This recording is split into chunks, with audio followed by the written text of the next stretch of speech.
Hey, Are you okay? hey. Are you having a stroke? Yeah. I smell toast. Toast. Good God.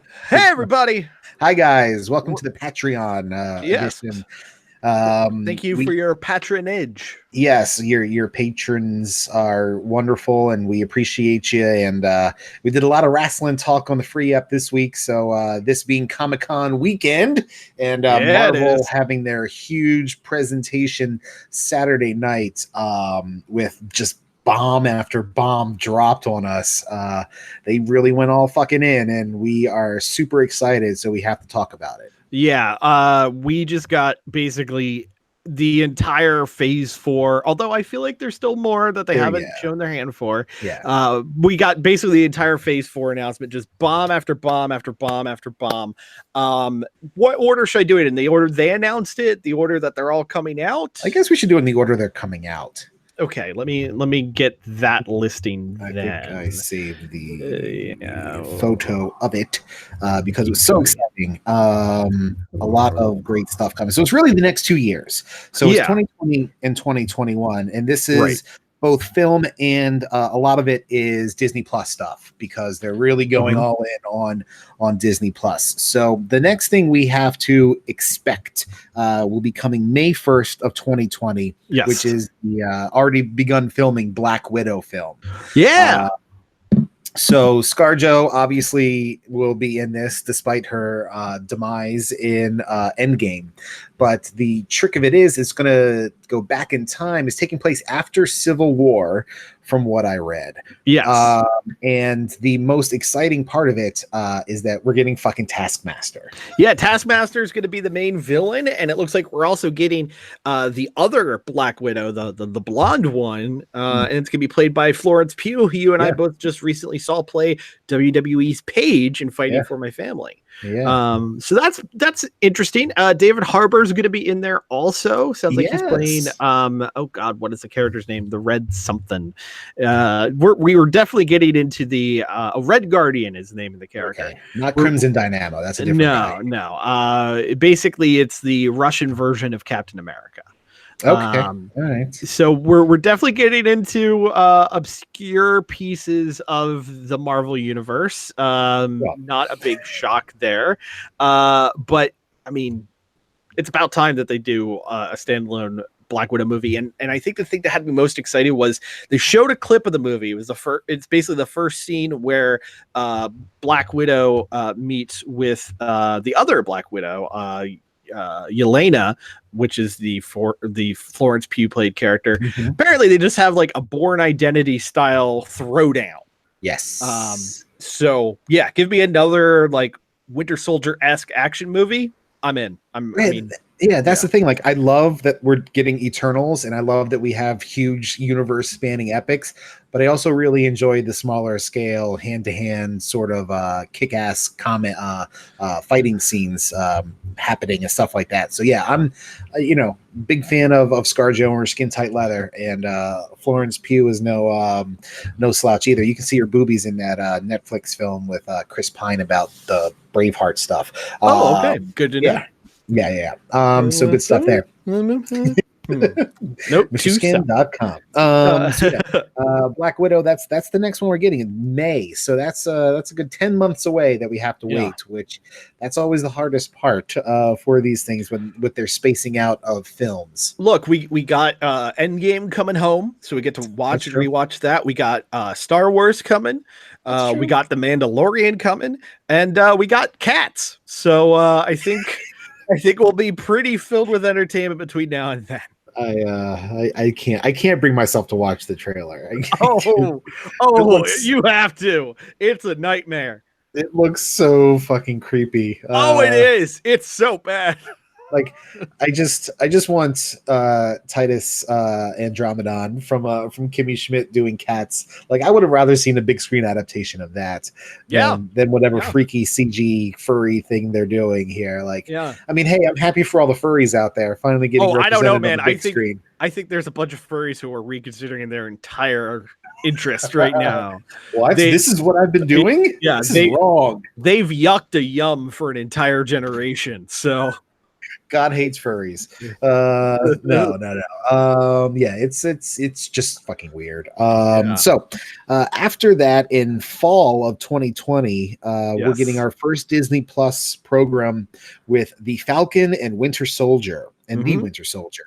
And this will be post Endgame because the Falcon has Cap's shield. So it's curious that it's, Falcon and the Winter Soldier, not Cap and the Winter Soldier. Right. Yeah. So I don't know, I didn't see anything about plot details for this show. So I'm not sure what is going to happen. What I did read is that Daniel Bruhl is coming back as Baron fucking Zemo. Not only that, with purple fucking mask. Yes, he had the mask at the show last night, and that's what he did. He popped up on stage and took the mask off, and people lost their shit. So presumably that means the mask is in the show. I mean, obviously this is going to be the first big test of Marvel Studios proper doing TV shows, so we're gonna have to see how that pans out. It's not the show I'm most excited about, but I am excited to see what happens there. We'll talk about the one I'm most excited about when we get there. I have a feeling. So then that rolls into November 2020 when we are getting Eternals. And I'm just gonna say this: if you have any nerd friends in your life and they say to you, come November next year, I was into the Eternals before they were cool. No, they fucking weren't. No one likes the Eternals. No one has. Everyone will. That's how this works. It happened with Guardians. No one liked Guardians of the Galaxy. No one did. But then the movie was good, so we all like Guardians of the Galaxy now. That's what Eternals is going to be.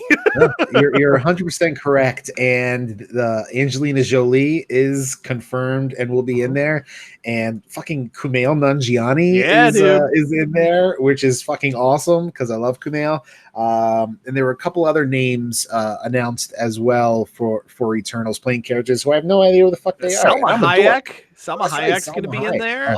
And the one I'm really excited about is Brian Tyree Henry, who I know that name. Yeah, he's been in a bunch of movies. The movie I saw him in most recently that I really liked was Widows. Basically, he's just like this giant brick shit house of a person. He's also on the show Atlanta with Donald Glover, and he voiced, who did he voice? He voiced Miles Morales' dad in Into the Spider-Verse. So he's definitely got some comics history, but he's a really awesome actor. I really like him a lot, and I'm excited to see him get this level of notoriety by being able to do a Marvel movie. So that's really fucking cool. That's going to be a big CG spectacle for sure. It's a Jack Kirby creation, so all kinds of trippy shit gonna happen there, and I'm very excited to see how that all translates. Then we're into February 12th of 2021, Shang-Chi, the Legend of the Ten Rings.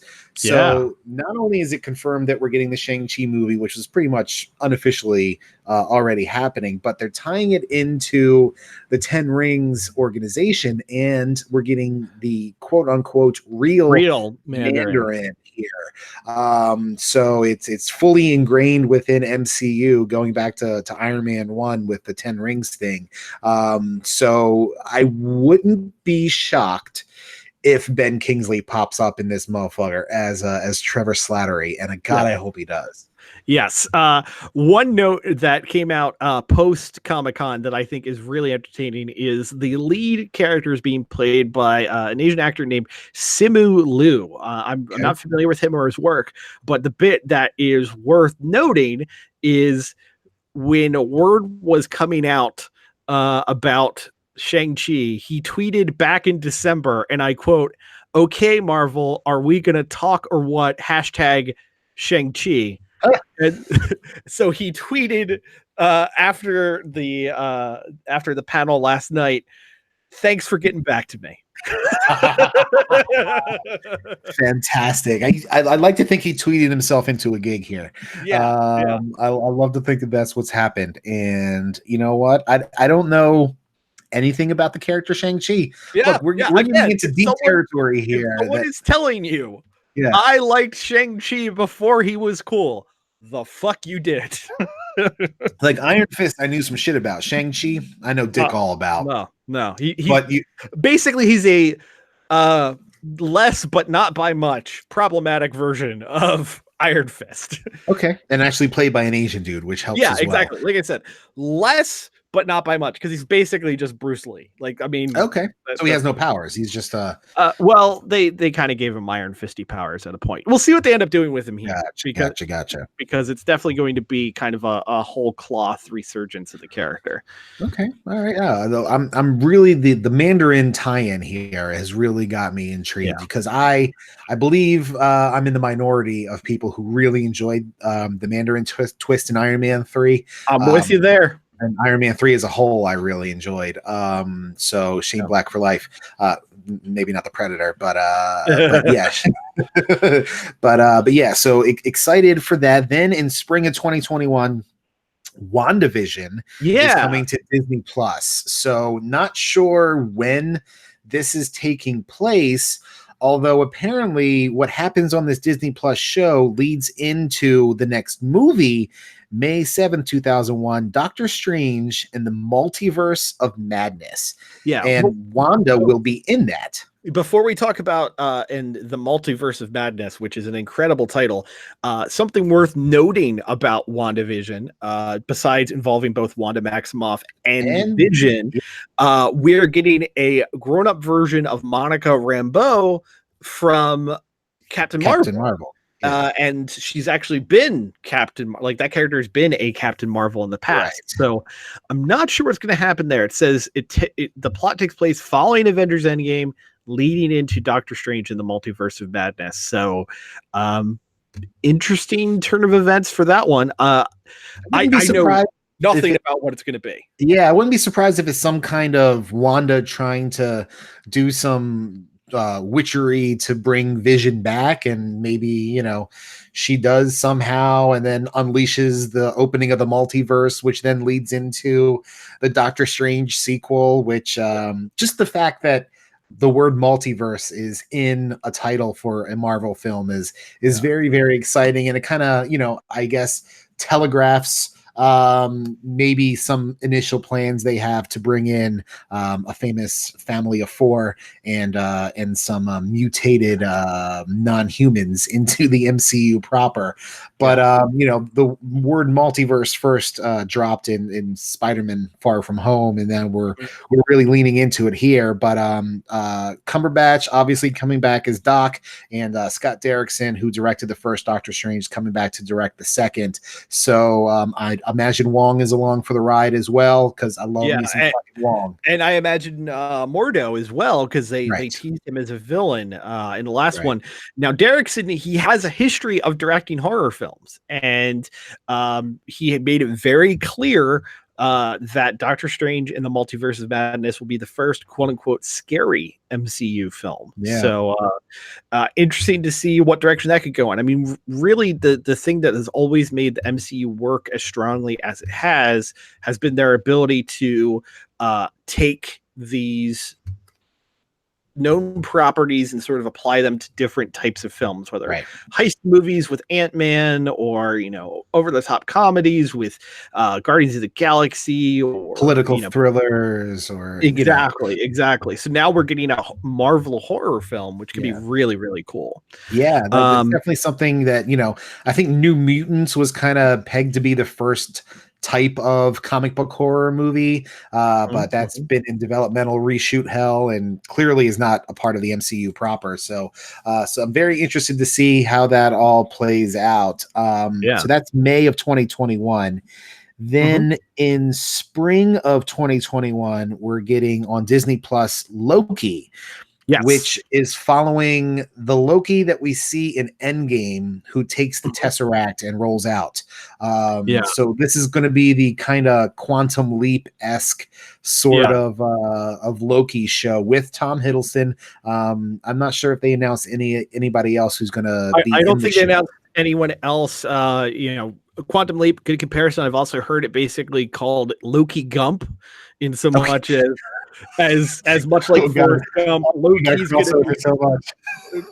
be, basically Loki's going to be inserted into different moments throughout history and cause mischief, which also kind of makes it sound like a Doctor Who riff, which again makes sense for the character. So could be fun. Just call Robin Wright and have her her come back and just be shitty to Loki, and then Loki just like fucking do with her what should have been done because she ruined fucking Forrest's life.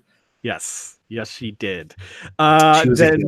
Then back to the movie side of things. This is the movie that I think everyone. Oh, sorry. Before the movie, there's another. I'm stepping on the show I'm most excited about. 2 other shows. So summer 2021. Is this the one you're most excited for? Yes, it is. Okay, I thought I was picking you for Hawkeye, but okay. Oh, I'm excited about Hawkeye, but this one is one of those things that, like, I never thought I'd see, and the way they're doing it is fucking brilliant. They are going to be doing for Disney Plus an animated What If series. For those who aren't familiar with what If is, basically it's a comic series that was really popular in the 80s and 90s. They bring it back for random miniseries nowadays, but the idea is looking at a pivotal moment in the Marvel universe and saying, what if instead of this, that happened? Right. Things like, what if the Punisher got Venom's symbiote and things like that? What if Tony Stark was the Ghost Rider? Right. Yeah. What makes this particularly intriguing, A, it's animated, so they can kind of do anything, but B, they're going to have pretty much everyone from the MCU come back and voice their characters for this.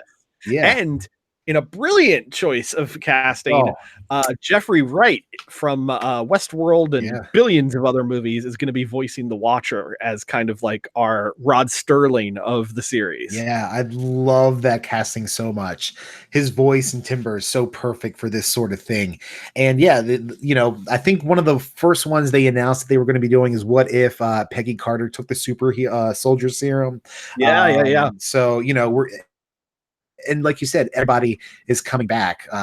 From people who have died in the movies are coming back to voice their characters and stuff like that. The screenshot of everybody that's coming back is Michael Douglas. It's just it really is so impressive because you look at all those people and you're like, fuck, man, these guys have everybody, and it's so. And these were the names that they were willing to announce. I feel like there are people who we aren't expecting who will pop up for an episode. A Chris Evans, maybe a Robert Downey Jr., maybe a Tom Holland. Popping in and doing some voice work to lend that little bit of extra bit of prestige to the series. But you're right. Right behind that, though, in terms of excitement, is we are getting a Hawkeye series, and based on the logo and based on what they said, it looks like it's going to be a take on the Matt Fraction, David Aja run of Hawkeye, as Jeremy Renner will be part of the series, but the primary focus is going to be to introduce Kate Bishop, aka Lady Hawkeye, one of the best characters created by the Marvel Universe in like the past 20 years.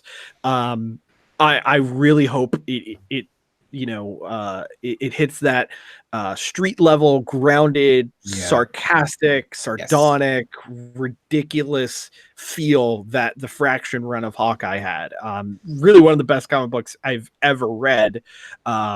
So high expectations for this series from me. Now I gotta temper them between now and 2021 because I know it's gonna be a different Hawkeye entirely. Yeah, but the level of quality from MCU products, you keep yourself at a certain level there. And what I'm wondering, and I didn't see anything about this, I may have missed it in a couple of recaps that I read. Not sure how many episodes each of these series is getting. Not sure. I was going to say, from the Wikipedia listing, it sounds like Falcon is set for 6. WandaVision and Loki are looking at 6 to 8. No numbers listed for What If or Hawkeye. Okay, all right. What If is one that hopefully is an ongoing sort of thing. Yeah, and if the Hawkeye or Loki or Falcon Winter Soldier is like a 6 to 8 episodes miniseries, and then that's it, then that's cool too. I mean, I'm sure we're probably going to be seeing those guys again in films at some point. Oh yeah.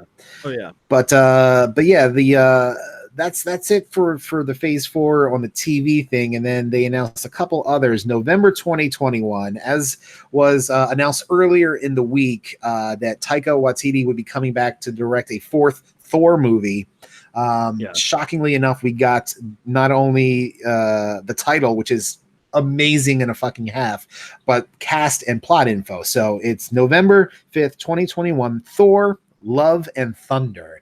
And the logo, and that logo, a 10 out of fucking 10. It looks like it's straight off of fucking Manowar album cover, and that is my speed 1,000,000%. So I love the title. I love that Taika's back, and not only that, so there were two main plot details released. One is that Valkyrie, Tessa Thompson's character, another Westworld alum, is going to be the king of Asgard, as she was at the end of Endgame. But the king needs her queen, so she will also be the first openly gay character in. Well, I guess main character in the MCU. Joe Russo not included here. I think that's great. I know that that's something that she has spoken up about quite a bit, about making the character gay or bisexual, whichever she is. Hey, it's all the same. I think that's really, really cool. Chris Hemsworth is going to be coming back. We don't know if he's going to be basically Lebowski Thor again or what. What's most interesting is we are getting an adaptation of something from the comics, as I guess Mjolnir has found a new host after being blown up, because we are getting Jane Foster Thor in movie film complete, or movie form rather, complete with Natalie Portman taking on the role, which that was the most shocking thing of the whole night for me. Until the end. Well, because there was a big surprise announcement right at the end. Before that, Natalie Portman back in the MCU fold, totally unexpected. I think Taika Waititi probably has a lot to do with it. Yeah, I think the allure of working with a director, because he's writing and directing it. Yeah, so a writer director like that, who's going to bring such a unique flair, probably made her go, "Oh, I'm down for that." But that's really cool. Probably to see truckload of money. Yeah. I'm sure there's a good bit of cash being thrown at all three of the leads for this, but I don't know if this means it's gonna be 1-to-1 the same, like Jane Foster having cancer and that sort of thing, or what. But very exciting news. Kevin Feige, or is it Feige or Feige? I never know. Feige. Kevin Feige then at the end of the panel said, there's some other things which we really didn't get to talk about here, but are still happening. Captain Marvel 2, Guardians Volume 3, Black Panther #2, working on something for the Fantastic Four, working on something for those mutants, and then what the fuck? Mahershala, I can't say his name. Say it for me, sir. Mahershala Ali, I think. I don't know. I don't know how you say it either. Anyway, pops up. And he doesn't just pop up. He's got himself a baseball cap. And on that cap is one simple word, and that's Blade. Fuck yeah. The fucking Blade saga returns as part of the MCU. And the part that I loved, which they didn't talk about, at the panel, it came out when they were doing the press after the panel, is basically what Mr. Ali did was he had a conversation. He won an Oscar for Green Book. Right. One of the first meetings he took was with Marvel Studios. And, they said to him, "Hey, is there anything you might be interested in doing?" Completely ignoring the fact that, he's been in Luke Cage and he was in Spider-Man Into the Spider-Verse. Right. Is there anything you might be interested in doing? I know from Jump Street, he just went, "I'd like to be Blade." That is big dick fucking energy right there. Yeah, it is. And it fucking works. And I'm all in for it. I hope what he did was he just took the Oscar, put it on the table, and then said, "I'd like to be Blade." Oh, yeah. It's just let's do this shit. Let's talk. Get to sucking. Yeah, I mean, a total shock. We had heard that Blade's rights had reverted back to Marvel. We were thinking, giving Blade's history in film and content, that it would maybe be a Hulu exclusive, because there were rumors that Hulu would be for a little more adult oriented sort of Marvel fare. But no, we're getting a full on Blade movie, with Mahershala Ali as Blade, and I think it's great casting. I'm sure somewhere Wesley Snipes is weeping, because I'm sure he was hoping to reprise the role. But one thing that's what happens when you're an asshole. Like, that's what it is. Terrence Howard got dropped, so too must be Wesley Snipes. I can't wait for the eventual Deadpool Blade sort of meeting on screen, where Ryan Reynolds says something about Hannibal King and it's like, didn't I know you from another universe? Something like that. Like we've done before. Yeah. The thing that just hit me just now is I think Blade's going to tie in to this horrific multiverse that we're getting introduced by Doctor Strange. Okay, yeah, that could make sense. If we're going horror with Doctor Strange, I mean, nothing says horror more than vampires. So yeah, I think those two might line up together. I mean, that was really like the most left field announcements. If they had just been like, well, here's the new Fantastic Four and here's X-Men, people would have lost their shit. But we kind of knew those were coming. And the thing worth remembering is they've got D23 in a month. Right. So I'm sure there's probably still some announcements to come, because they've got a lot of dates planned out until like 2024 or something. Right. And this only went through 2021. So this is only through the next 2 years. So clearly a lot of sequels and a lot of new stuff coming in. Plus there had been rumors of a Midnight Suns sort of show, because they're supposedly doing a Ghost Rider TV series that they haven't announced yet officially. Yeah. So, Blade definitely fits in there as well. Fingers crossed for a Moon Knight at some point.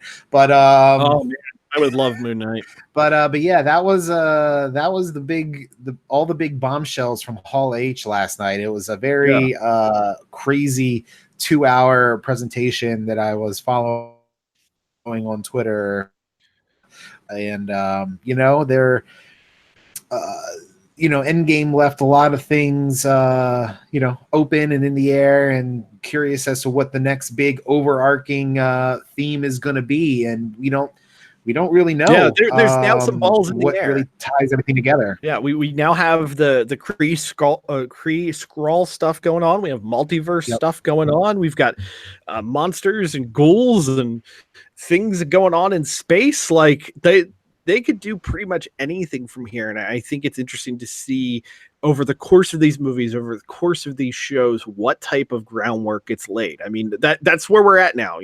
For the longest time, we were watching these movies, we were watching the post-credit scenes and everything to try to understand where are they going. And eventually it became very clear, okay, we're on the road to the Infinity Gauntlet. We're on the road to the Infinity Stones. Now it's a whole open slate. And they're putting some really interesting pieces into play. I can't wait to see it. Now, Chris, was there anything else from Comic-Con which grabbed your goat, got you excited, anything like that? I haven't really caught much else from there. I saw that there were a couple trailers. The Jay and Silent Bob reboot trailer. I don't know. Yeah. Like I said, all the respect in the world to Kevin Smith, to continuing to do what he does well.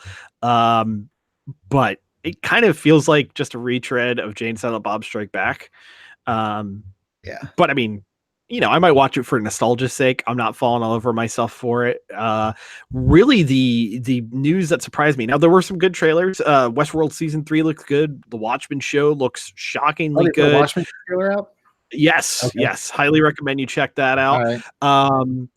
The Witcher series on Netflix looks good. But the bit that I was most excited about was they announced not one, but 2 sequels to the Halloween reboot. Okay, I haven't seen the reboot yet. Ooh, it's really good. I don't know how you feel about the Halloween series, but I want the first one. Yeah, no, and honestly, that's all you need to have enjoyed, because this picks up where that left off. Okay. they've announced 2 movies: Halloween Lives, Halloween Kills, I believe they're called, coming out in 2020 and 2021. So those are going to be the second and third parts to wrap up this reboot trilogy. Okay, Jamie Lee Curtis better keep chugging that Activia, or else she's getting, getting a little bit up there in the ages. I think that's why they're shooting them back to back. So they can just get it out of the way. Did they put a new Terminator trailer out? No new trailer yet, which I was surprised by. I thought for sure with the presence that the movie had that they would have put a trailer out for it. Did I read something that what's his name's coming back to be John Connor in this? Furlong is coming back. Hopefully he's lost weight, because last time I saw him he looked pretty rough. Oh really? He took the Val Kilmer craft services route? Yes, he did. One thing that for me personally came out of Comic-Con was a whole bunch of new waves of pop vinyls being announced. So the ones that really stood out to me as must fucking gets is they're finally doing Eddie the Head, Iron Maiden's mascot. I saw that and I thought of you immediately. Yeah, they're doing Killers, they're doing Number the Beast, Peace of Mind, and I forget the fourth Eddie. I believe there were 4. Not Power Slave Eddie, unfortunately, which is my favorite, but we'll hopefully get there at some point. So yeah, very excited for those. And there was a whole bunch of the Tombstone ones look pretty great. We really nailed Doc Holliday's facial expressions on those. A whole bunch of different fucking pop vinyls. It's getting out of hand. Yeah. The thing that I give Funko complete and unabashed credit for is they basically go, "Oh, someone hasn't made something of that? We'll make that. Right. We got it. Yeah. It's all done." Really, the only thing I wanted to see get announced that hadn't gotten announced was, Chris, as you know, I have a love for the vinyl series that they do, the designer-looking ones. I really want a Scoops Ahoy 2-pack of Steve and Robin in that style. Hell yeah. Sadly, nothing shown for that. And then there was the bit of news that, speaking of designer toys, designer toy makers Super 7 got the New Japan license. Yeah. Should be fucking crazy. It sounds like they're going to do 2 lines of figures, one in the reaction style, the like 70s 3 3/4 inch style, and it sounds like they're going to do like a 7-inch deluxe series, because they've gotten into the world of doing like high-end action figures. They did like a Voltron and a Ren and Stimpy and stuff like that. So they're going to apparently do New Japan Pro Wrestling, and one of the things they're looking to do along with that is like a 70s 80s style Andre the Giant, because apparently it's a vintage license as well. No, I'm into that. I really need Funko to talk with New Japan, because I need a Naito pop and a Hiromu pop and an Okada pop. You want a full LIJ on your desk. I do. I really do. And I want all the. I want. Fuck. I'll buy a Tai Chi pop. Like, you know, he's so over the top in that. I'm for it. And AEW as well. I'm sure the Bucks have had some chats with. I'm sure Funko. If not Funko in general, I'm sure they're talking with toy companies. They're already talking about doing a video game, which is kind of crazy, but hey, if it's good, I'm fine with it, man. Yeah. Did you see the fucking Unicron figure? Yeah, the $540 Kickstarter, or sorry, HasLabs only. I saw that in his house at some point in the next 2 years. It will be his house in the next 2 years. And that fucker is huge. It's like 3.5 feet tall. He'll find space. Yeah. He'll get rid of one of the kids and just put Unicron in its place. It was that easy. He'll stress it up like one of the kids. I believe that was his first choice for a name for Evan was Unicron, but I don't think she went for it. Yeah. Most times, that doesn't go well. I do have a friend who was able to get his Spider-Man nerdery itch scratched by naming his son Miles. So he got that before. All right. Yeah. Well, I'm naming my first son Falcor, so we're going to be good to go. And I guess the second one is Atreyu, just so they yell at each other nonstop. Yeah. Atreyu. Falcor. Atreyu.